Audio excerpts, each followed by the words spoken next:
Ce modèle vous sert non seulement à adapter votre style de management pour être plus efficace, mais il doit vous servir aussi à vous pour gérer votre temps et votre énergie de manière plus adaptée et plus efficace. Parce qu'en effet, souvent on s'aperçoit, en tout cas nous les consultants formateurs, quand on intervient dans des entreprises ou dans des collectivités territoriales, on s'aperçoit que un certain nombre de managers gèrent leurs collaborateurs à contretemps. Comment utiliser ce modèle pour bien gérer son énergie et son temps? De manière spontanée, de manière naturelle, en tant que manager, je dois reconnaître que dans la plupart des cas, j'aime bien consacrer du temps à mes collaborateurs qui sont enthousiastes, qui en plus sont bons, savent faire ce que je leur demande. Et en général, j'ai plutôt tendance à éviter ceux qui manifestent moins d'enthousiasme, de la démotivation, et en plus de ça, qui ne sont pas bons. De manière naturelle, mon temps et mon énergie, je vais les consacrer à ceux qui sont bons, efficaces. Et je vais éviter, quitte à aller dire je me débarrasse de toi au plus vite en t'aboyant dessus et en te disant voilà ce qu'il faut que tu fasses. La question c'est comment est-ce que le modèle permet de répondre à ça? Si on regarde bien sur la matrice, celui qui est bon et qui a envie, c'est celui qui est en haut à droite. Celui qui n'a pas envie, qui ne sait pas bien faire, c'est celui qui est en bas à gauche de la matrice. Dans je veux moins, je sais moins. Mais il suffit juste de regarder quel est le niveau d'énergie organisationnelle et relationnelle que je dois consacrer. Si je regarde bien en haut à droite, puisque c'est quelqu'un qui sait et qui veut faire, j'ai pas beaucoup d'énergie à consacrer pour cadrer, structurer, expliquer, organiser son travail. Et j'ai pas non plus beaucoup besoin de passer de temps à gérer la relation avec lui.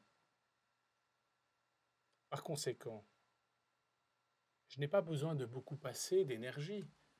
Le niveau d'énergie que je dois consacrer à ce collaborateur sur cette situation doit être faible.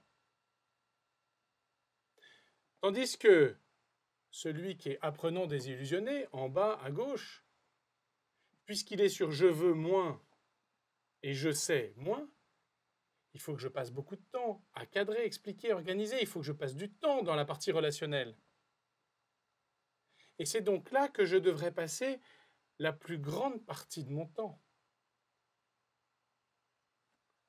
Pour le style participatif et le style directif, je dois d'un côté, dans le style directif, consacrer du temps et de l'énergie à l'organisation, à la structure, mais peu à la partie relationnelle. Et c'est le contraire pour la partie du style participatif. Mais si on regarde bien ce modèle, il montre qu'il est complètement à l'opposé de ce que nous ferions naturellement. Naturellement, nous avons tendance à passer beaucoup de temps avec ceux qui sont bons et qui savent faire, là où le modèle nous dit « Ah non, puisque vous n'avez pas à passer beaucoup de temps en organisation et pas beaucoup de temps en relation, le modèle nous dit « Là, vous devez y consacrer le minimum d'énergie. » Alors bien entendu, il ne s'agit pas de dire « Je me désintéresse de mon collaborateur qui est bon, qui sait faire, qui est un expert autonome. » Dans cette situation, sur ce sujet-là. En revanche, ce que dit le modèle, il nous dit comment est-ce que nous allouons notre énergie et comment est-ce que nous allouons notre temps. Est-ce que vous, manager, vous ne devriez pas réfléchir à la manière dont vous consacrez du temps et de l'énergie par rapport à vos collaborateurs? Est-ce que vous ne le faites pas simplement pour des raisons affectives, émotives, de « ça me fait du bien d'être avec lui ou d'être avec elle », alors que vous devriez, dans votre job, dans votre rôle, dans votre fonction de manager, vous poser la question de savoir si vous ne devriez pas davantage consacrer de temps à ce collaborateur, à cette collaboratrice qui est en difficulté, qui peine sur tel et tel sujet que vous lui avez demandé de réaliser.